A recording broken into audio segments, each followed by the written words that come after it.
What is happening, my people? It is I, Cool Cat Jack, and with me is my co-host, Logan. Welcome to the Knuckle Dragger's Guide to Culture. Are you looking for a way to show off your superior knowledge to all those troglodytes that stumble and grunt around you? Do you want to be the smoothest conversationalist at your lunch break? Then get ready to be the master of superficial intelligence. Movies, music, books, TV shows, video games, history, politics, sexy cave women, and interrupting dogs. We have it all. The Knuckle Dragger's Guide to Culture. Because it's time to give your dome some love. Hi, everybody. We're back. So, everybody, sorry it's been a while. I've been busy with work. Logan's been busy with whatever. Getting ready for work, pretty much. Yeah, Logan stuff. Cell divides and, making another person. Contemplating the universe. Yeah. Whatever else he does. We are not ready for Talos Principle. No, we barely even got... We're like halfway through the second halfway through it. Yeah, we're almost done with the second temple, right? Yeah, pretty much. So yeah, we're like, I think, other than the one temple and then all the stars. Yeah. Okay, we're like a third of the way through the game. The game's getting longer the second more I describe it. Oh, jeez. Anyway, so we didn't want to leave you guys high and dry. We're not committed enough to like seriously sit down and play this game all fast because we want to enjoy it. It's about the journey. We don't want to do another Shadow of the Colossus and get really burnt out. We looked at a movie. One of my favorite movies. The best movie ever. The best worst movie you've probably never watched because you probably have taste. We looked at the Dungeons and Dragons movie that came out in, what was it? Early 2000s. Yeah, early 2000s. If not 99. It had Jeremy Irons in it. Oh my god, the best part of the movie. Well, I don't know. Damodar is pretty amazing. Yeah, no, Dimdale Damodar is pretty great. So, we're going to be looking at that movie. And seriously, everybody, you haven't seen this movie and you really enjoy bad movies. It's that kind of bad where you just love watching. It's like a train wreck, man. You just can't look away. It's great. I laugh every time I watch that movie. I find even dumber things every time I watch it. It's glorious. Oh, yeah. So, I recommend that you go check it out before I ruin everything. Also, check out the second Dungeons and Dragons movie. It's actually quite a bit better. It's like way better. Like comparatively. I mean, it's not a great movie, but it's pretty good. At least they got the lore right. Yeah, like you guys got to realize this Dungeons and Dragons movie, I'm just going to say, it gets everything wrong. Plot development, terrible. Characters, terrible. The mythos, all wrong. The villains, unthreatening. The hero and his companions, completely worthless. It's amazing. The camera, the cinematography. Oh my god. It's like Roger Deakins took a shit. The CGI. What CGI, dude? Oh those are puppets, dude. No, those were like freaking shit from a... If you've ever watched the old movie Spawn, Spawn looks better. Way better. No, you know what it looks like is, if you've ever played System Shock 2, the character, like the humans in that game, that's what they look like. Like, it's all blocky and terrible, and other than it's really impressive water in the beginning. Flatter than Natalie Portman. It sounds great. Yeah. And it looks great, too. It's the only thing that I can compliment this movie on.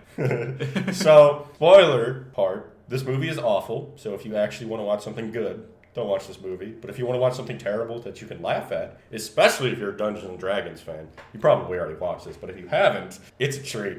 It'll piss you off, everything about it. I'm a little bit of a D&D fan, so I know a little bit about the lore, and they got everything. Everything is wrong. To start out, we'll talk about the characters. So the story involves an empress who rules over a land with aristocratic mages as the leaders of this empire. Mage Empire. Yeah, Mage Empire. So Mage Empire is ruled by aristocratic mages. All the peasants just kind of live life. And apparently she is the good empress who wants to equalize everything. I'm not really... Can we talk about how she looks 30 and also 10? She looks like a hoard-up, childlike empress, guys. Yeah, you ever seen those child beauty pageants? Yeah, no. It's like they did that, but stretched it out, and then like... I'm telling you, it's the childlike empress, like, from the Neverending Story, and like, if you hoard her up, that's what you would get, like... I believe it in my heart. It's that level of acting. And to be honest, like, the childlike empress was kind of hoard up in the movie anyway, but... Okay, we're getting into... Yeah, we're getting a little... We're getting into creeper territory. Yeah, no. FBI, please look the other way. We love you. So, the movie starts out with Profian, this wizard that is planning to dethrone the Empress. And he's played by Jeremy Irons. Glorious Jeremy Irons, who is hamming up he is eating every scene. Guys. I want to see. I just want to do an interview one of these days, or hope that he does an interview and asks about this movie and see how much fun he had. I'm gonna ask him how much he was drinking between sets. Oh because, my god! Like, I don't know how you could do this movie sober. I mean, seriously, guys. Like, Nick Cage would be like, dude, tone it down a little. Chill out. Nick Cage from Ghost Rider 2 is like, chill out, bro. So we have Profian and his captain of the guard, leader of the Crimson Brigade, Damodar. Dimdale Damodar. He has blue lipstick. Yes, he is a bald man. Oh my He god. is a tall, bald dude with blue lipstick. It's not like subtle blue either. Yeah, it no, is neon pastel colored. It's like blue. the kind of blue you'd see in a like cyberpunk kind of world. Like, this blue is like, you know those little Easter eggs you usually get? It's that color of blue. It's so weird. Like, there's so many scenes where I'm just expecting someone to go, "Oh, Damodar, dude, you got something on your face." Like, it's not my color. And he also is just gloriously I'm gonna be honest, everybody in this movie is just bad, but in a great way. Like, Damodar is trying to build a staff that he can use to... No, Profian is trying to build a staff. Sorry, Profian is trying to build a staff that he can use to control red dragons, because the Empress has a staff that allows her to control gold dragons. Because... Why? I mean, it's also not a thing in D&D. No. But, so she can control gold dragons and is deciding that she wants to use that to enforce her will of equality. I'm going to get into the Empress, but I don't buy for a second her whole equality bullshit. Yeah. I'm going to get into that. So he's testing this new staff, and it's working temporarily, but then it goes wrong, and the dragon tries to kill him, and they end up closing this gate on the dragon, and he dies. Can we address how he casts magic too? Yeah, like they don't. He's just chanting. He just makes random fucking noises, and they're like, he's just chittering while he waves his finger. Like, if you've ever played the first Kingdom Hearts, when you're fighting Jafar, he does this weird Latin. That's what it fucking sounds like, man. Also, everyone is wearing gloves. Everyone has like thick leather gloves you would be wearing if you were doing yard work. Or like electrician Like work. if you were going to be pulling out a thorn bush. Yeah. Why is everyone wearing thick, uncomfortable leather gloves? I don't understand. I mean, I know in D&D and stuff, magic gloves are a thing, but dude, you all probably have really sweaty and smelly hands by the end of this. Anyway, so the dragon dies and his blood hits the water because they're in a sewer? And then it ignites. He apparently has an underground secret dungeon in the sewers. It leads out to the water canal, by the way. Yes, and it sets the water on fire, which is not a thing dragon blood does in D&D. No, I'm pretty sure. But it sets the entire lake on fire, and it pans over and introduces our protagonist and his horribly stupid friend. So we got black comedic character friend. Yeah, because Chris, what is that dude's name that played in The Fifth Element? That dude. He's like the discount version of him. Oh, he's freaking terrible. Oh my god. Oh my god. Like, these guys, I don't know where they found these actors, but so our hero is Ridley. So it was Ridley. So Ridley the thief and his friend Snails. Because come on, Doug. Because nobody in this movie is gonna have any redeeming name. Yeah. Whatsoever. So how to describe these two? Ridley is like, it's like Han Solo if he's just started taking the hormones. Oh yeah, no, he kind of. He's got like the boy band hairdo. With the open shirt. It's like the Backstreet Boys tried to do a Han Solo replay. Yeah, and Snails is the comic relief black guy who acts black. Like, none of these characters make any sense. No. They're in a fantasy setting, but he's still acting like a Nickelodeon character. I don't know how else to describe this. mean, yeah. And his hat makes no sense. His hat actually actively upsets me every time I look at it. Oh it's my like, god. Yeah, no, it's got like this flaps, but it goes up. Like, yeah, no, it's like one of those Canadian hats that you see. Yeah. With the weird poof tails at the bottom. Yeah. But like It's like goes upwards for some fucking reason. It's like felt. Yeah. I mean, I was under the impression thieves generally want to look normal. Mm-hmm. These guys kind of stick. Everybody sticks out in this. Yeah. But anyway, so they're sitting there watching this lake be on fire, and Ridley gets a bug up his ass. And says it's the mages. So his character traits are: he's racist. I'm the chosen one, and I hate mages. I'm racist He's against mages. Yes, well, Against not mages. racist. He'd be like against socialists. Yeah. So, anyway, so he hates mages. Well, I mean, yeah, I guess it's understandable because they're all rich aristocrats. Yeah. I mean, when I play D&D, I'm always a wizard and an evil wizard, so... Maybe that's why we relate to Jeremy Irons. Yeah, so I was much. always... I'm going to be honest with you guys. I was on Jeremy Irons' side and Damodar's side the entire movie. I actually wanted them to actively murder all of these characters. But, so they decide that with the fire going on, they're going to go to the Mage's Tower and they're going to rob the Mage's School. Because that sounds like a good idea. Let's go rob a place full of people with unnatural powers that you've never fucking seen before. Well, I'm and sure they wouldn't have any magical security systems or anything like that. So yeah, they're gonna go rob the magic school. So we pan over to an old man talking with the Empress, who gives her whole spiel. Something about I believe in equality with my every fiber of my being, and I'm willing to die for that. This woman cannot move her face, by the way. No. She cannot act. Deadpan the entire fucking time. She is terrible. I don't know who hired her. I don't know who she blew to get this role, but she's awful. Talking with this old wizard who kind of advises her about Damodar. So she knows Profian, sorry. So she knows Profian is actively plotting against her. But instead of, sending some dragons to go kill his ass or something, she decides that she's going to, because Profian has gone to the Council of Mages and he said once she figures out how to use the staff, she's going to use it to take over everything. Which is not actually wrong, by the way. Yeah. She does ultimately use the dragon staff to usurp legitimate government in this world, and to enact her own will, completely usurping the governmental process and while she does that. Because monarchies suck. Well, no, she's not against monarchy. She just wants equality amongst the classes. No, I'm saying she's doing that because monarchies suck. Yeah, like I don't buy her for a second. No. I don't buy you. You're not human because you can't make human faces. So I don't know what's going on with childlike Empress over here, but it's like Sophie Bot. So, she gets advice from, he goes in there and he talks up the council, advises them that we should vote to take the staff from her.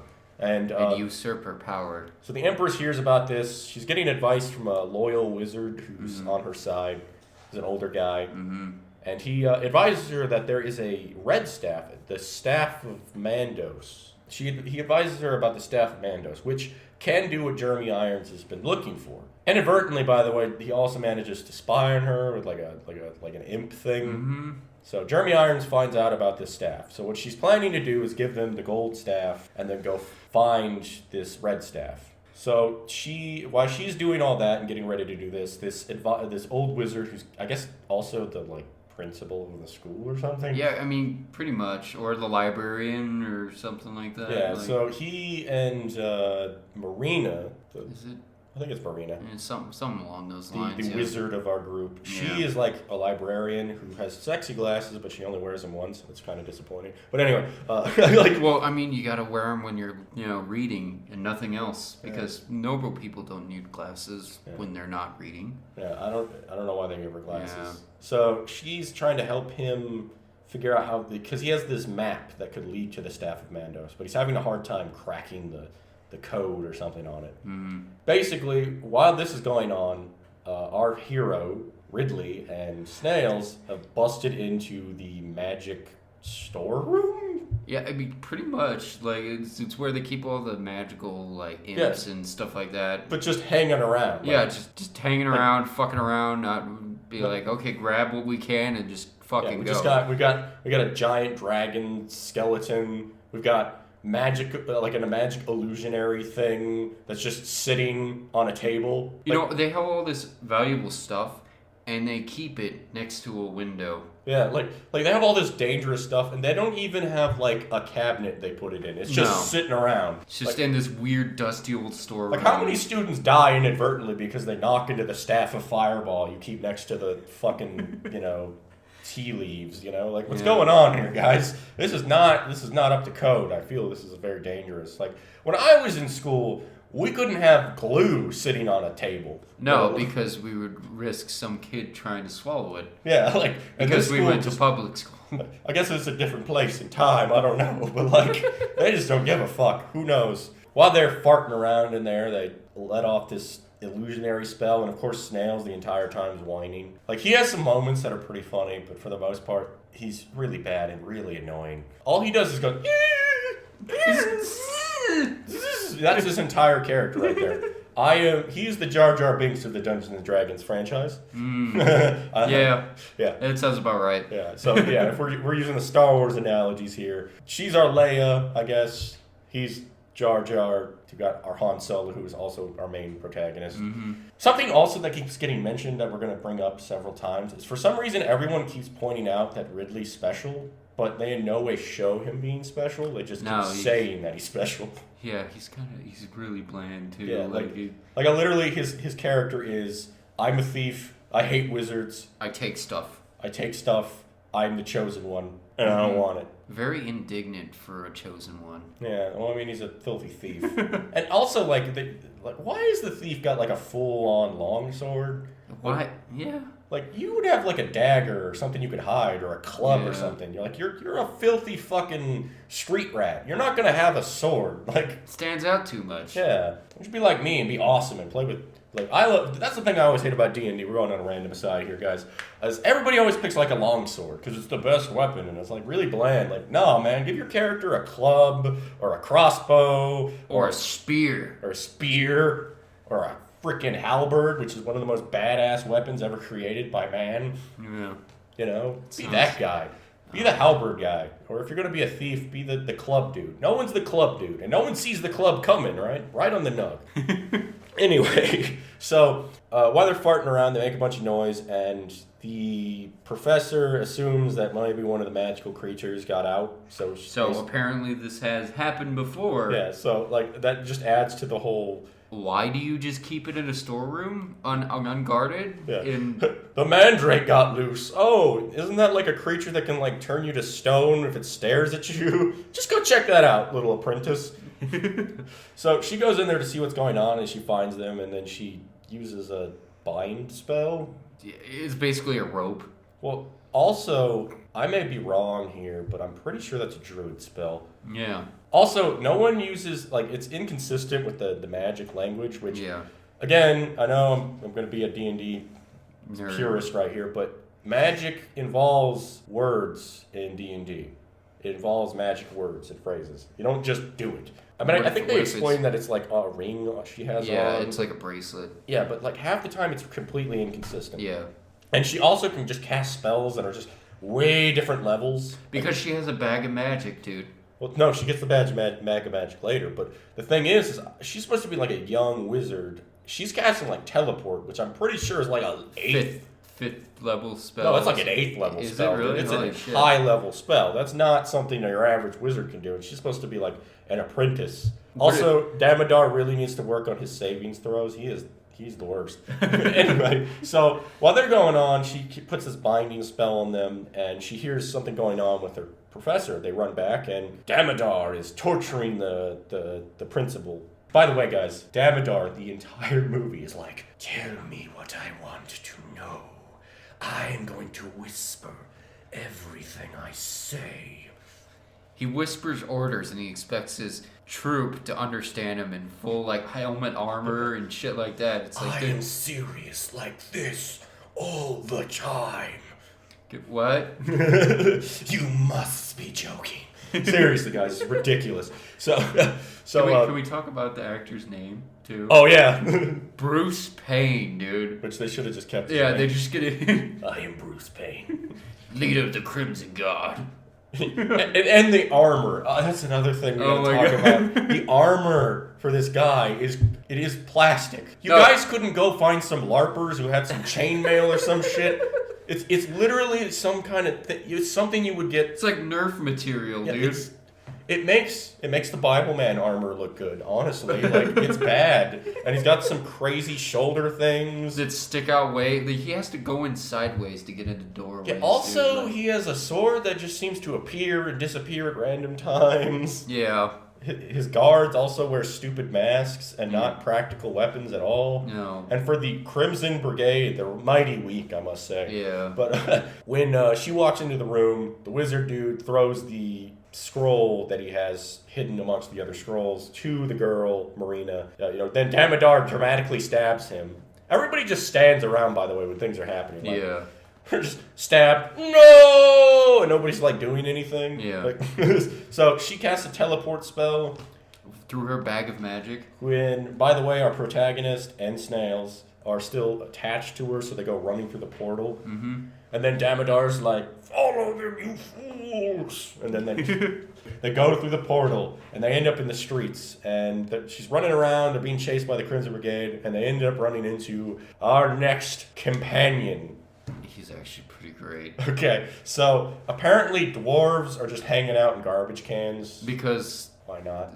Yeah, well, there's a sign later that says no dwarves allowed. Yeah, but so I would assume that he got kicked out of a bar or something. Okay, that makes sense, I guess. But so we've got this dwarf character, and one of the funniest things in this movie. So Damodar's over here, like trying to stop them, and they run into this dwarf. And the dwarf stands up. He's like, "What's going on?" And one of Damodar's men shoots a crossbow bolt and hits his helmet. By the way, he's the only one with a helmet. Uh-huh. And it's not even a helmet, it's just a cap. Yeah, he's the only one who has even remotely close to practical gear. It's insane. They shoot his helmet off, and he's just like, the dwarf, I shit you not, guys, holds his head, and he's got like 3 strands of long hair, and he's still like, dude,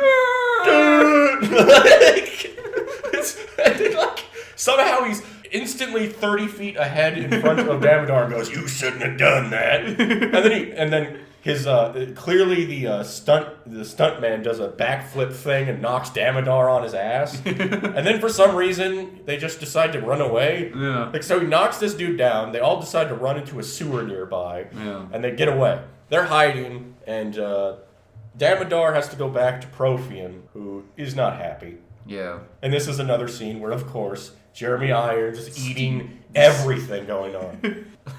If it was possible, he'd be able to eat his co-stars. Yeah, I think he is, dude. Like, my God.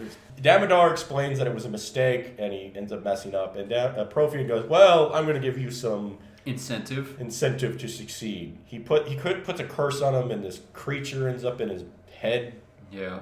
And like it sticks out of his ears. This thing comes out later, by the way. Like, it's supposed to be this thing that's, I guess, hurting him, but it also helps him later, which is kind of interesting. Like, it actually has like a super useful ability. We go over to our friends here. They're hiding, and by hiding I mean they're standing behind a cart in the middle of a busy road with a bunch of wanted signs and putting hoods on themselves because that's not conspicuous. Yeah, and we're all wearing black hoods in the middle of the day. We're hiding real well. It sounds like a good idea. So the Crimson Brigade has basically framed them all for the murder of this wizard guy. Yeah. She ends up having to tell them about what's going on with this staff because she needs their help, otherwise she's gonna die. So they go to this bar, and again, it's clearly they're ripping off like the cantina scene from Star Wars. It's actually a pretty cool scene. Like, there's some pretty interesting weirdos in there. You got some goblin dude. There's like a turtle man. Yeah. I mean, every time I see this scene, I just notice something weirder. There's like a hobbit. Oh yeah. Yeah, there's a lot of weird things in there. It's pretty cool. So they're sitting there, and the dwarf and them are talking about, basically they want to do this so that they can make money. So she's been trying to figure out this scroll. Yeah. And by the way, she's a snooty asshole the entire time. Oh yeah, she's full of herself. So she's supposed to be this stuffy mage. Mm-hmm. And I guess she plays that kind of okay. Yeah. But again, like, the acting is not great, guys. Yeah, it's pretty bad. the thief, our buddy Ridley, he decides to take the scroll for a minute and tries an old trick his father knew. For which we've never been alluded to this ever, and it never comes up again. Yeah, it never comes up again who his dad is, that he just knows how to unlock ancient scrolls.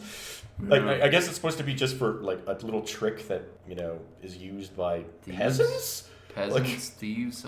Are peasants just privy to magic locks? Seems like a thing that only wizards would know about. Yeah. But yeah, so his dad just knows how to unlock ancient scrolls, I guess. Yeah. And him and the wizard girl go into the scroll. And they just kind of disappear. You don't see what happens in the scroll at all. You just kind of find out later. Well, there is a actually deleted scene. Oh, is there? Yeah, they just didn't have the budget for it. Oh. And like you can actually watch the scene with the drawing of the monster. Oh, jeez. It's pretty great. Basically, when they're in there, and it all gets explained. It's not much. It's basically just says you're the chosen one. Snails and the dwarf are hanging around waiting for them to come back. Snails decides he sees a hot elf chick, right? Who has? Okay, so this is our next character. I forget her name. We're just gonna call her Nipples because her breastplate has nipples shown on the damn thing. She has this breastplate, right? And it has nipples. It just has nipples, and they're incredibly distracting. That's all I can look at. And if it's not that, it's her fucking camel toe. Yeah. This whole movie, just the nipples are just sticking out. And it's like this breastplate with the boobs and nipples, and it's like a six-pack. It's really weird. It doesn't look like very good armor, by the way. She's also just wearing gloves for no reason. Yeah. And a cape. So apparently she is the tracker. The Empress's tracker. Who actively, by the way, I have to say, this is another thing. These companions are completely worthless. You could write almost every one of them out of this movie. And nothing would change. Yep. Actually, I correct that. They're actually worse than useless. They actively hinder the adventure. So, like this tracker chick, right? Profian actually talks to Damodar and tells him basically to follow this tracker. Yeah. Because she's good at her job or whatever. Yeah. She's kind of introduced earlier. The Empress is talking about follow the chosen one or whatever. She actively leads Damodar and his squad to Ridley and his companions. I'm just saying, Snails goes over there and he's hitting on her, and she's like, I've been looking for someone just like you, right? And he's like, really? And he's like completely missing the point that she is looking at him with a very, very you're exactly what I've been looking for, Yeah. He's just hitting on her. Here's a pretty great scene too. He's like, barkeep, bring me your best wine. And he's like, make that your cheapest. And then the barkeep just gives him a thumbs up. It's pretty great. Damodar breaks into the bar and the dwarf sees him coming. He grabs the scroll.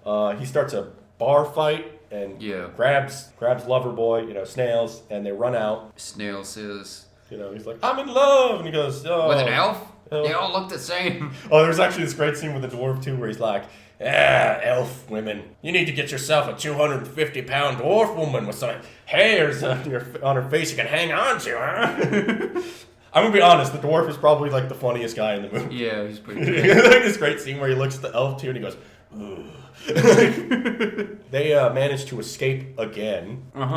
Somehow. Yeah, Damodar is really bad at his job. Or his men are just worthless. Yeah. They escape the city and they're out in the woods, and the two are, Ridley and Marina break out of the scroll and they're arguing, and so we find out that the staff caused the Great War. Now, here's the thing.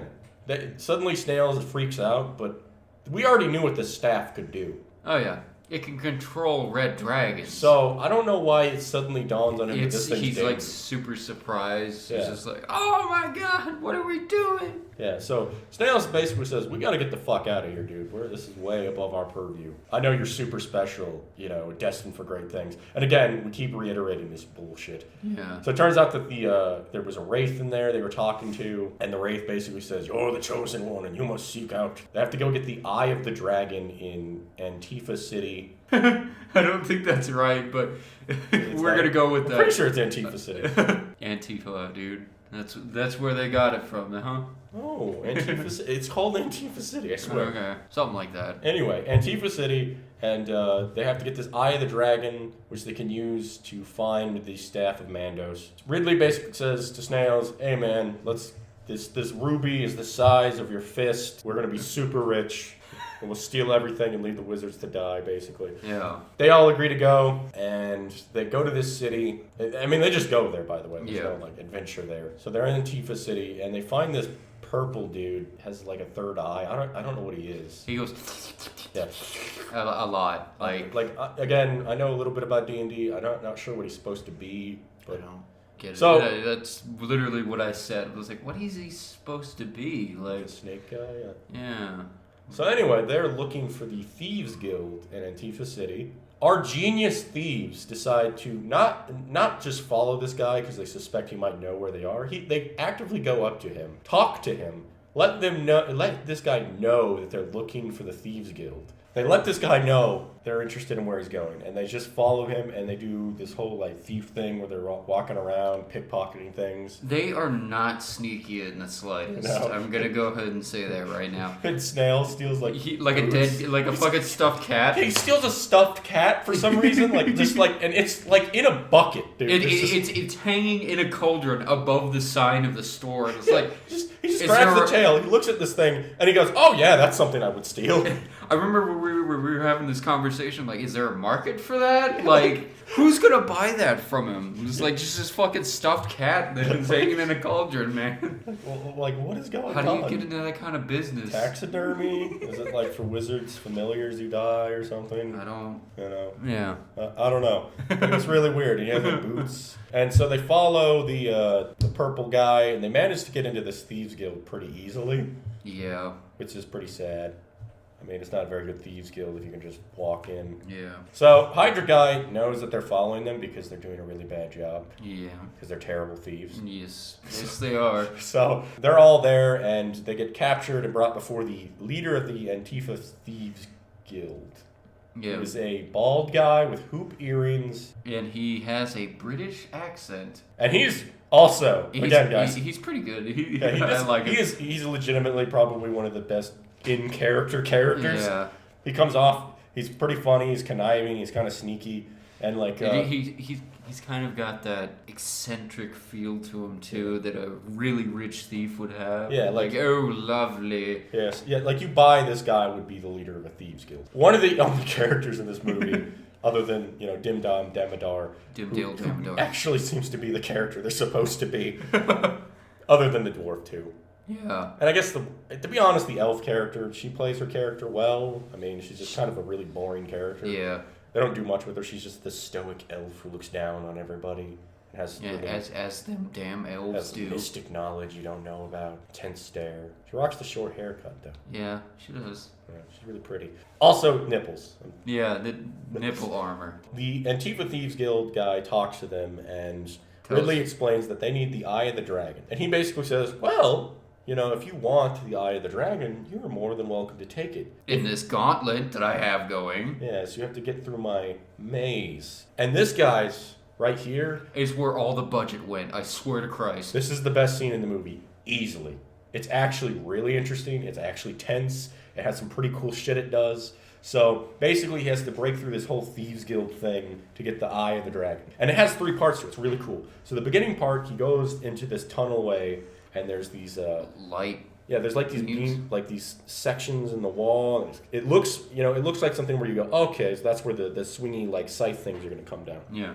So he's sneaking up to him, and he hits the light. Yeah, he puts his hand out just in time, and they come the other way. It comes right behind him. Yeah, and he almost gets hit, right? Like they start swinging, and he's pinned up against the wall, and like it pans up to the mage girl, who, by the way, there's also this really weird romance that really doesn't matter. Yeah, no, it doesn't at all. Like you could take that out, and it would still be the same movie. It's Marina talking with the Thieves Guild master, and she's going, I can't believe that they're betting on whether he lives. And he goes, au contraire, my dear. They're betting on whether or how long it is until he dies. Yeah. Yeah. So it's a really cool scene. And like what happens is he takes a rock nearby and he throws it through all the lights, and all the other scythe things come down.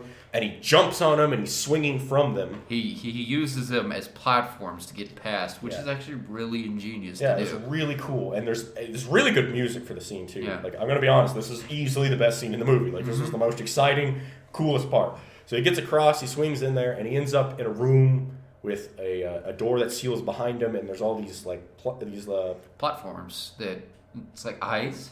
Yeah, they're like tiles. Tiles that look like eyes, and he has to step on the right ones. And every time he steps on the wrong one, a bunch of fire shoots out, right? Yeah. And so he's like, oh shit, and he's like stabbing around. He's trying to find which ones are good, and he finds the red ones that look like blazing fire eyes are okay. All right, that's cool. He starts going on them, and slowly but surely he's making his way across, and then he notices that they start changing. Some of them, they start flipping, and then the wall starts coming behind him. Yeah, the wall starts coming behind him to squish him. And what this scene does really well is that it starts out small. You know, he has a problem, fire. He's going across. Figures out what he needs. Then he has a time limit because the wall's coming towards him. And then just as he thinks he's figuring it out, some of the tiles start to flip. And then to add insult to injury, on the other side is a small little open hole that he has to jump through to get to the end of it, and it starts to close too. So he starts running, he's jumping, and then he has to just basically run and jump through. That's really cool. Yeah. And then, so he ends up, just as he thinks he's getting his way through, he ends up in this room with this big lock thing. This huge vault. Full of bear traps and buzz blades. Yeah, and there's like fire and shit, and he's got to pick this lock, and there's all these blades and shit. And then the roof starts to come down, right? And there's spikes on it. Yeah, and so he's trying to pick it, and there's this hourglass that comes down, and he's losing time, and then he's just he looks at it for a second, and then he does this really clever thing where he smashes hourglass, and everything comes up, and he succeeds. He gets in there, and he gets the ruby. And like I said, guys, this was easily the coolest scene in the movie. Mm-hmm. And it's over in like 10 minutes. Oh, yeah, no, it was like, I don't even think it was 10 minutes. It was like 5 minutes. It was something like that. But like I said, it's the most engrossing part of the movie. If this had been what they had focused on, shit like this, adventuring and this kind of thing, this movie would have been much better. They didn't force it in right in the beginning. They kind of just led it up to something greater. You know, it's like a Dungeons and Dragons quest. If you've ever played D&D, it's like that. You know, oh, we got to find the eye of the dragon and the whatever. You know, one thing leads to another, and you end up in this. They realize that they're tracking down a fucking staff that cost a great war. Yeah. That's like, you know, one thing leads to another, which leads to another, which, you know, your character gradually becomes great. And again, of course, they keep mentioning that he's great. So he comes out of the little maze thing, and the Thieves Guild guy basically goes, awesome, good job, buddy. Now give me that ruby back. Because I've been needing it. Because I'm evil, I'm a thief. I have no honor. And just as he's about to basically tell them, give me the thing or I'm going to murder you, Damodar shows up. Dale Damodar comes through the door. Yes. And Damodar, I don't know. This is a terrible Thieves Guild. Everybody just gets in there. Yeah, everybody knows where it's at. Walk through the front door, dude. So, and it's pretty great too. The Thieves Guild guy's like, who the hell is he? Who the hell are you? And then he's like, Damodar's like, leader of the Crimson Guard. Now move out of my way, you know, I'm evil. And he's like, nobody trespasses in my guild. Like he goes fucking WWE on his ass. Like he fucking pulls that out. So like the Crimson guys come in and Ridley and the team are kind of pinned between these two groups. And Ridley takes the map that they have and he sets it on fire. And this is a cool little scene too, because he's like, basically he says, this is what leads to the staff that you want. Get out of the way and I'll put it out. Damodar says, do it. Do it. Right? And he puts it out and he's dragging it on. And just as they're about to get away, the Thieves Guild master signals to some of his guys behind to jump on Damodar. And it's also like the most unsubtle signal. No, he was... Yeah, how did these guys not see them? Like he just might as well just said, "Go ahead and do it, jump on them." It's like these two dudes snuck behind him and jumps behind him, right? The thieves and the Crimson Brigade start fighting, and in the chaos, Damodar manages to get his hands on Marina. Yeah. So the rest of them manage to escape. Ridley flips out because he's like, I gotta save her. So Damodar takes her to a nearby fort, and just the dwarf, Snails, and Ridley are gonna go save her. They get captured by the elf. Has a bunch of other elves with her. Might have come in handy earlier. I don't know. You know? And they're wielding crossbows, not longbows. Yeah, that's pretty cool. I kind of appreciated that. I get tired of the elf with the longbow bullshit. Yeah. Oh, and there's like several scenes of her tracking behind them. There's like one yeah. scene where they're talking and she's literally in a tree. Yeah. Like just behind them. Like, how did you not see her? She's quiet apparently. Yeah. Yeah, so she's like basically like, I think he also gets the Eye of the Dragon too, doesn't he? Yeah, no. Yeah, he has the Eye of the Dragon. He has the Eye of the Dragon. So he has the Eye of the Dragon and the map. No, Ridley keeps the Eye of the Dragon. Damodar has the map. Well, ultimately it doesn't matter because in the next scene he's going to get both that he needs. Yeah. So Damodar has taken her to a nearby place and he's been torturing her. And by torturing her, I mean she's sitting in a room and they gave her a couple smudges on her face. On dirt, like makeup. like she's trying to be a Dickensian street urchin. Like, her hair is slightly messed up. Like they literally went, and then here you go, honey. Oh yeah, you look like you've been in a dungeon for a while. Yeah, no, your makeup's perfectly fine. Your clothes are clean. You're gonna look wonderful, sweetie. You look definitely like a dungeon prisoner. So he goes in there and he's talking with her, and basically he says, you know, you need to tell me where to find the staff of Mandos. Why did you need to, you know, what's going on with this? Tell me what you know. Basically, she's like, I'm not going to tell you anything. And she's like, you're a filthy traitor. And he goes, you know, I'm being tortured. I had this thing in my head. Look at me. He has this, like, rash. Throughout the movie, is slowly getting worse. Yeah, he gets really red around his ears and his neck around his ears too. Like it's like really noticeable. So I mean, bravo on the makeup crew for that. Makeup was pretty good. Other than their dungeon slaves. Oh god. But and this is again when this creature that's inside his head comes in, and this thing is weirdly handy. Yeah. So apparently this thing has the ability to crawl out of his ears, these little tendrils, and go into her mind and suck out information. Honestly, this thing, if you could learn to deal with the skin problem, it would probably just be real handy to have around. It would be. Yeah. So, like, he sucks out the information out of her head. We pan over back to our heroes who are sneaking in to go save Marina and get the map back. This is a part of the movie where, again... They kind of drop the ball. No, this is the part of the movie that pisses me off because it just keeps showing how most of these characters have no reason to be in this movie. The dwarf and the elf do not go in with them. First off... The dwarf was going to go in with him. Yeah, Ridley and Snails just decide to sneak in there. Doesn't even ask if the dwarf and elf are coming along. Yeah. The dwarf's going to go along, and she just goes, no, they must do this alone. And he literally pipes up, but why though? Yeah, like all I can think every time the scene goes is, why? But why though? But why can't they help you? And like, guys, this is like a fort with like beholders, which if you know anything about beholders, are super dangerous monsters. These are like... really manipulative. They have crazy mind powers. And it's not just one. Yeah. It's several. Yeah. They have mind powers. They're powerful wizards. These things can literally suck out the intelligence of sentient beings. Yeah. And they treat them like guard dogs. Yeah. Like, really dumb guard dogs. Really dumb to guard dog, yeah. Like they pull like a fucking... that old 90s trope where they throw a rock and the beholder's like, oh, what's that? And then the fucking guards follow him. Metal Gear Solid. Oh god. Yeah, it's like Metal Gear Solid, like the little explanation point goes up, and then like they follow him, they sneak in, right? Ridley says to Snails, you know, go get the map, and I'll go get Marina. You know, and Snails is like, all right, I always gotta go get the stuff when you go get the girl. This is bullshit, right? And then there's this moment where it could not explain. This movie could not emphasize how much Snails is going to die any harder. If he had literally said like, oh man, once this is over, I can't wait to retire, or he's just like, yeah, I was just like in a scene earlier, he was looking at pictures of his kids. Yeah, like I'm away from my Tom. Yeah, he could not be more. I'm about to die because Ridley literally goes to him, hey Snails, be careful. And he's like, you too. You know.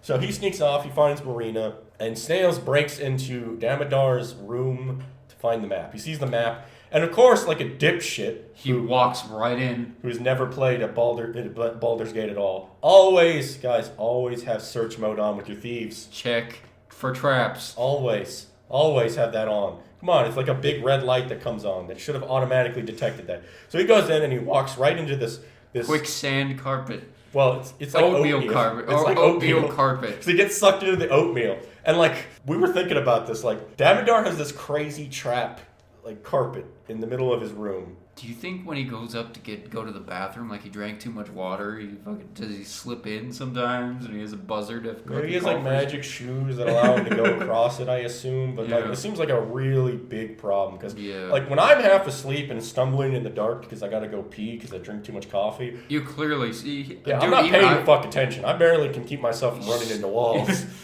I can barely fucking keep myself from running into the fucking door. Yeah, like, So, like, Damodar must just be like, he just must be, like, cat-like in his awakeness. Yeah. Anyway, Snails gets found by Damodar, who just starts beating the living shit out of him. I mean, he just fucks him up. It goes about as well as you'd think if a thief went one-on-one with a fighter. Level 1 thief versus a level 7 fighter. Yeah, like... There's a big difference there, buddy. Just starts beating the crap out of Snails. Like, and again, it's just lucky Damodar didn't get a critical hit, because then he would have just been a pile of meat. Yeah. If you guys have ever played D&D, you get a critical hit and kill someone, they just explode. It's cool. It's great.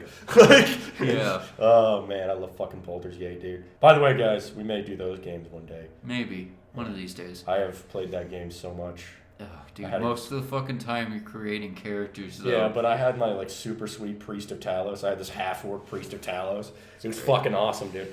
I played an evil team, because, guys, for some reason in in RPGs, I love playing villains, and, like, villainous scumbag characters. I mean, it's fun to be an asshole in games, dude. Oh, man, also Tyranny. You should try out Tyranny, dude. That game is actually set where you play as a villain. Oh, cool. Yeah, it's really cool.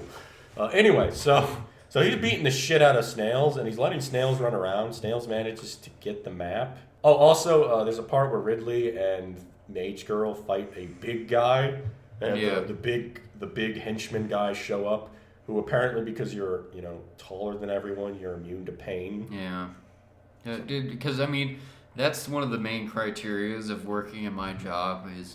Are you large? Because if you're large, you're immune to pain. You could be a good bouncer. You instantly have the strength of 10 men because you're slightly taller than everybody else. Yeah, because that makes sense. So, anyway, they beat this guy up, and they meet Snail's crumbled up, sniveling body. Yeah. With Damodar standing over him.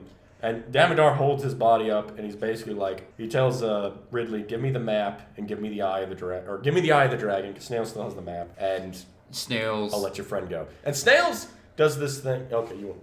Yeah, no, he throws this fucking map to Ridley. No. He doesn't throw it to Ridley. He throws it 2 feet away.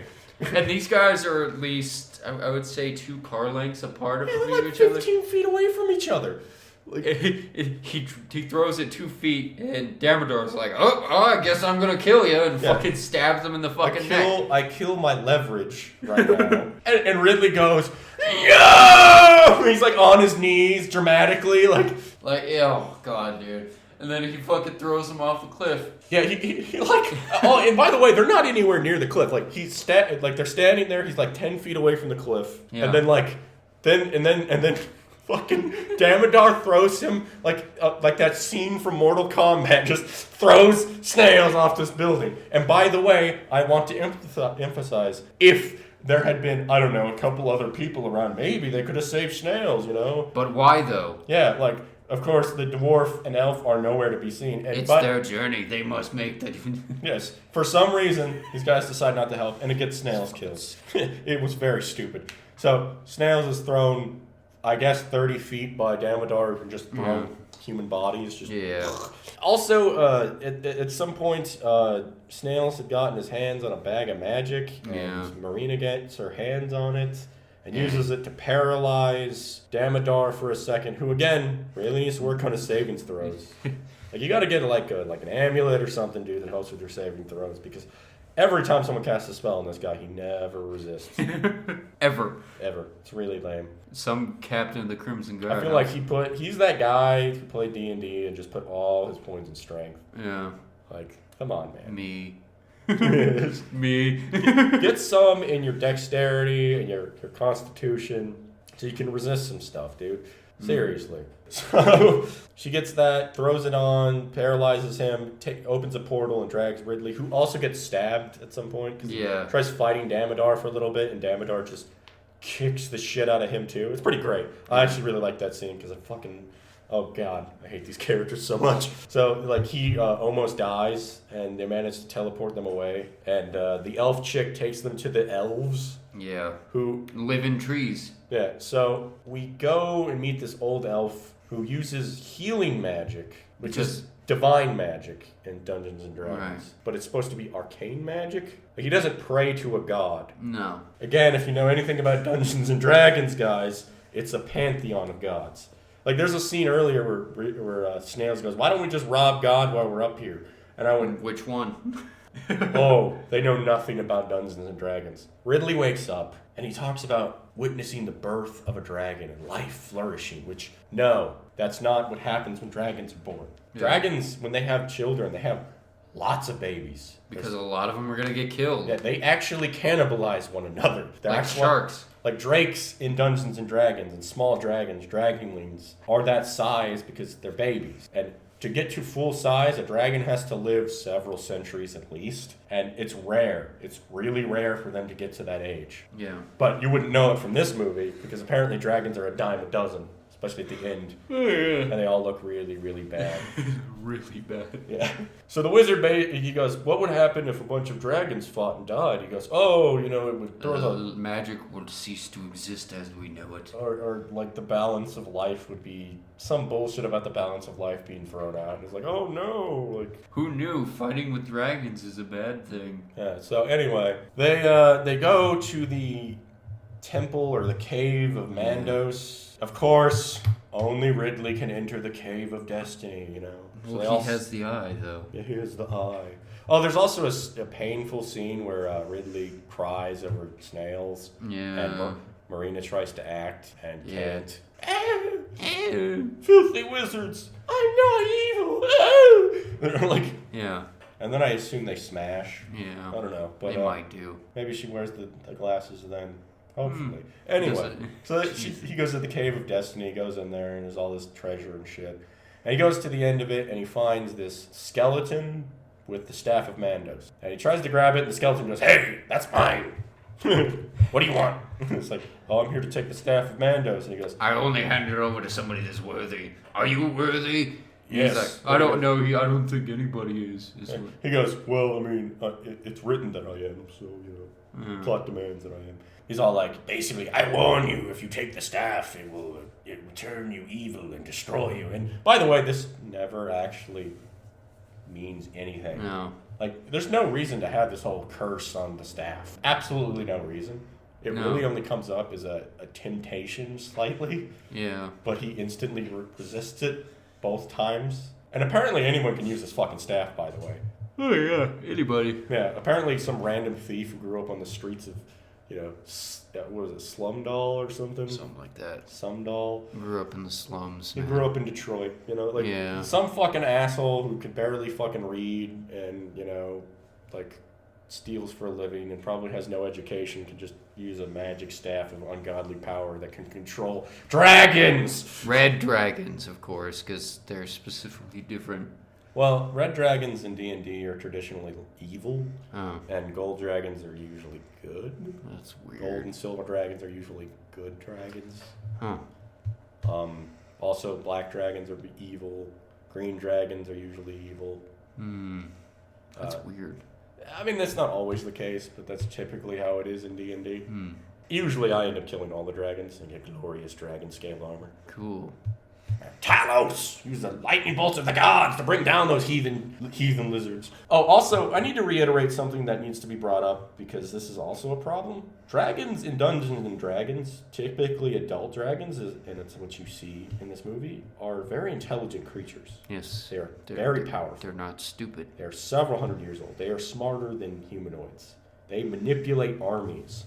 They trick nations, hoard ungodly amounts of treasure. They know insane amounts of magic. They know more than elves know magic. They have ancient secrets that they keep hoarded, right? They usually command lesser beings as their slaves, basically, to maintain their hoard. Dragons in Dungeons and Dragons are typically terrifying. They're typically what dragons are in mythology, which are embodiments of greed. Yeah, personifications of greed. Yeah. And secret knowledge and the power of wealth, typically. Yeah. They're also forces of nature. They're dangerous things. So when you have these staffs that can just control every dragon of a specific species, it kind of takes away from the majesty of dragons. Like, I know it's supposed to be Dungeons and Dragons, but dragons in D&D typically can affect nations. A single dragon can do that. So when you have hordes of dragons, and there's going to be this scene later on, and it sounds awesome, but it's really not. But anyway, so he gets the Staff of Mandos, right? And he goes out there, and of course, Damodar has followed them again because Marina the Tracker apparently does not know how to stop them from being tracked. Yeah. Like, she is really bad at her job, guys. So, of course, they're trapped. Basically, he goes, give me the staff and I'll let your friends go, you know? And like an idiot... He gives him the staff. And what does he do? He goes, kill them slowly. I thought you said you let him go. I I lied because I'm evil. Now I shall walk away and not make sure the job is done. And he goes through and he teleports away and he gets to Prothean. So Prothean at this point has rallied up the wizards against the Empress because she has basically decided that she's not going to give up her super weapon to the council. Mm-hmm. Proving her true colors, I think. Yeah. So she has commanded the Gold Dragons to attack basically the government. The Senate of this government, this empire. Basically, it would be like if the president just declared war on the Senate. Yeah. That's what just happened. Again, this is something else that's brought up. The staff of Mandos is considered evil and unnatural. But the staff that the Empress has is somehow... okay. Less evil. No. They don't even bring it up as a problem. She never gives it up later on. She never decides that it's too much power and it's dangerous that one person has this. She just keeps the staff. She usurps power in this government because, of course, the good guys are going to win, guys. Yeah. Hate to give that away, but just usurps power and creates equality, whatever that fucking means. So at this point, she's got a horde of dragons and she's attacking and trying to kill off the governing body that has voted perfectly legitimately, by the way. You might say, hey, Prothean's evil, but he doesn't do this illegally. And yes, he does have secret plans to overthrow all the wizards, but ultimately, when the council decides to vote on taking the staff from the Empress, from all understanding of what I've seen in this scene, it is legitimate. It is the league that is within their legal purview to do this. Yes. And she just says, nah. Nah, son. Nah, I'm not going to do it. Because I'm the good guy. So she's attacking these wizards with dragons. And then there's this scene where the wizards are shooting fireballs at dragons. Who naturally have a resistance to fire. These are gold dragons, which have a resistance to fire. They basically can just eat fireballs, dude. Yeah. It's like the worst thing you could do to a dragon. And they're casting spells. And again, this sounds cool. There's hundreds of gold dragons, but they're all really bad CGI. Oh my god, dude. You just get a taste of it right in the beginning, but like, these, somehow they look worse. And the childlike asshole is flying on one of these things, or rather pretending to with bad CGI. It's a really bad green screen. And I got to give Prothean props, man. He's over there. He's encouraging his men to keep fighting. He's giving them strategic advice. He's pointing the ballistas where they need to go. He's on the front lines with his men, at least. And he's fighting off this evil tyrant. I mean, the hero, the Empress. Oh, yeah. And Damodar shows up and gives him the staff. And, Yes! And what does he do? Prothean is a man of his word, takes out the little monster that's in Damodar's head, and he commands the red dragons to fight this evil tyrant. And I'm not just saying that, guys, because I play lawful evil wizards in D&D all the time. It's not just because we like Jeremy Irons. And Jeremy Irons is a gift to man. But, so he summons the red dragons who instantly show up, by the way. Yeah. They're all just hundreds of red dragons. They're just hanging out outside of the city limits. Game, son, we're ready. Oh yeah, let's go fight the gold dragon. Hoorah! Hoorah! Ridley and them managed to Crimson Legion from killing them, and they somehow get there. I think they teleport or something again. Yeah, something like that. So they get there, and Ridley ends up in a fight with Damodar. Yeah. And starts whooping that ass, son. Somehow. Well, he gets a magic sword. Yeah, he gets a magic sword from the elves for somehow. Yeah.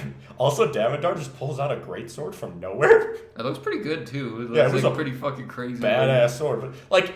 It's got skulls on it and shit. He just pulls this thing out of nowhere. Like throughout most of the movie, he has like this side blade thing, and he just whips this greatsword out that he never had in the movie. He doesn't even whip it out. It just all of a sudden has it. Yeah, like he just has it. It's like a bound weapon to him or something. Like just starts fighting him. Of course, at first he's getting his ass whooped, but then he manages to do a backstab. He does a weird flip around him and does a backstab and goes, that's for snails, you son of a bitch. And Damodar dies. Well, for this movie. Yeah. He kind of falls off the cliff. So, little known fact, guys. We're gonna do D&D 2, by the way, at some point, because I fucking love that movie. It's pretty great. But our boy Damodar comes back. Oh, yes. Yes, he finally also gets that. Ditches the pastel lipstick and everything. Pastel blue lipstick, that's right. And it's a much better movie, by the way, objectively. It's actually... In every sense of the word. It's better acted, the characters make more sense, it actually is set in D&D. Do they actually name gods by their actual names and everything, too? Priest of Helm, which makes fucking sense. Anyway, right, so he kills Damodar and he finds Prothean. Prothean's commanding the Red Dragons and Empress is losing. So he shows up. Also, all of his friends show up, of course, to be completely useless. Yeah.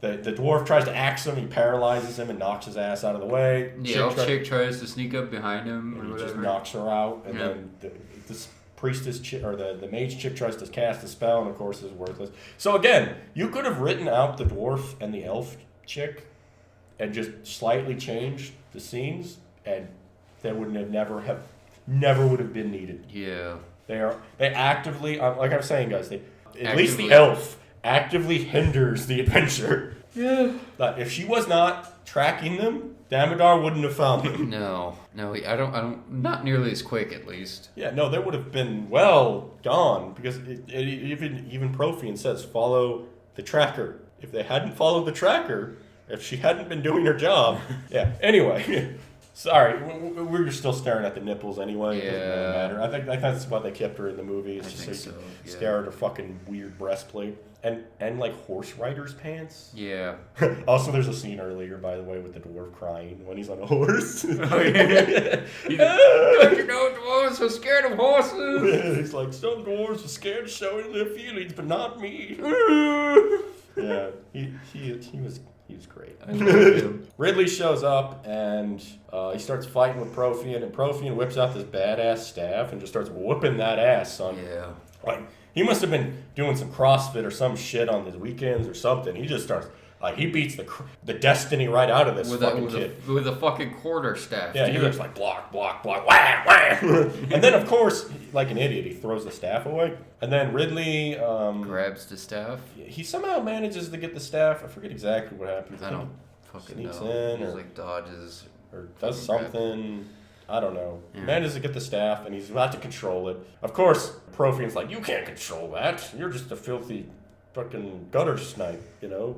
How are you able to control it? He doesn't really control them. He just he's somehow about to. he's just... And then, like, the dragons start to turn on Prothean, or they start to fly away. And then he's about to control it, and he's like, power. And then he's like, no, I won't end up like you. And I won't end up like that tyrant empress who usurps political power and then legitimizes my government after I burn down half a city. So he smashes the staff, and then a Prothean goes, no, and does like, ridiculous evil wizard stuff. No. And the empress shows up, and he's all, Empress, you have won the battle, but not the war. And he casts a weird death spell, which... Again, I personally would have gone with Magic Missile. Yeah. Would have been much quicker. She manages to get her hands back on the gold staff, and then a dragon eats Prothean. Yeah. Which is a bummer. Yeah. Prothean was great. Yeah, he was great. So, of course, after that, she just goes, I will create equality for all. Again, and I must point out, the Empress in no way shows... anything. She doesn't tell you how she's going to do this. She talks a lot about it, but she doesn't seem to have any understanding of how their country works. So sounds like quite a few people that I know that are tried to run for office. So for me, I can only assume she's pulling a Julius Caesar, and she's pulling that whole man of the people crap. Just to gain fucking political favor. Then, pans out, and it's Ridley standing over the grave of snails, talking about how he's Ridley the Savior, He's going to be knighted, all that. Which is why? He's Yeah. still a criminal. Yeah. Like, Ridley standing there talking to snails, and Marina and Elf Nipples and our dwarf friends show up, and then all of a sudden there's like a glowing thing that comes out of Snail's grave, and then he's about to go. He drops the eye of the He puts the eye of the dragon on his grave, and it glows. Yeah. And then Ridley goes, what? And then the elf goes, don't question it. The elf is literally there, I think was put there by the writers so they could go, Like, anyone asks a question, they go, no, don't question it. Don't worry about it. Like, she's the one who basically, like, why aren't these characters helping? Well, they can't because they must do this on their own, you know? Don't question it. Basically, he goes, oh, yeah, and then they all turn into, like, fairies or something? Yeah, no, they basically turn into red versions of Tinkerbell from fucking Peter Pan. They all turn into Tinkerbell and fly away, and then the movie ends. It's kind of hinted that Snails kind of comes back, kind of, but even though you don't... to ghosts? Yeah, so, I don't fucking know, because, like, his fucking headstone disappears. It's really weird. Yeah, it's weird. Also, you think they could have given him a nicer grave. I mean, he died to save the nation, and they just pile a bunch of fucking rocks. It's just a pile of rocks. Carve his name in a rock. Stone. Like, come on, this dude's a hero, right? Why is he not getting at least a tombstone? Like, jeez, guys. That's not very... That's not cool. What a shitty empress. Yeah, what a bitch. So the movie's over at this point. And guys, I gotta tell you, as bad as the movie is, it's pretty. I love it. I love it too. It is one of my favorite bad movies. I've never watched this movie and not laughed my ass off. Yeah. That is Dungeons and Dragons, guys. Anything else we need to talk about? We're working on the Telos Principle. Yeah. Like I said, guys, we're sorry. I mean, yeah, it's gonna. I figured, well, now that I'm gonna be going back to work, it's gonna take a little bit longer. I have another thing I'm working on too. I did a review of a podcast that I like, or an episode on that podcast. That'll be coming out around the time this is coming out. Sorry, guys. It may be a little while before we can get to some stuff. We may be slowing down on the number of episodes coming out. I know we've had like 3 things coming out at once, like every week, but I don't know if that's going to keep going on. Yeah. We'll try. Yeah, so we'll have to work on that a little bit better. Yeah, and what would be a good song for this movie? I don't know. Something for Manowar. Manowar, Ride the Dragon. Okay. There you go. Why not? Is that it? That's a song. Oh, cool. Okay. Sure. We didn't pick a song, guys. This movie didn't need it, but... It was glorious on its own. Yeah, so, seriously, guys, go find this at the bargain bin at Walmart for like $5 if you can. If you can find it. If not, go to Bookman's, because if they're open now. This movie is really funny. It's gold. It's great. It's bad. Gold. It's really bad. Yeah. Anyway, I hope you're all having a good time. Everything's opening up finally, so life's looking up. Oh, yeah. I'm glad the library's opening up. Oh, good. Super happy about that. All right. Anyway, have a good day. Take care. Bye. Bye.